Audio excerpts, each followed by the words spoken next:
Greg, have you ever noticed that like when you're trying to live for God the most, something happens where you end up being self-righteous or more prideful because you're trying to be the best type of Christian and do more works for God. So you just have to like be careful about it a little bit. And so I think our desire to really walk with God and connect with God should always be rooted in humility and realizing that we really want the Lord and we want to experience Him. In fact, Henry Blackaby, who wrote the great book, Experiencing God, just died in the last week and went to heaven.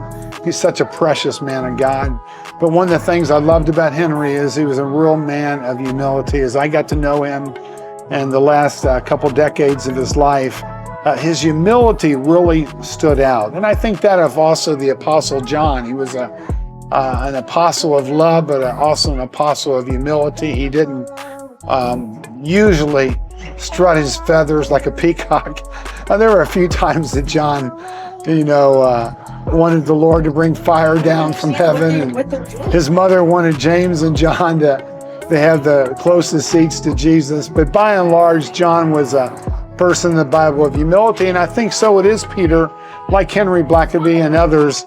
We want to walk close with Jesus, have that passion, that fire for Jesus, on fire for Him, but we don't want to let our wood get wet by being proud.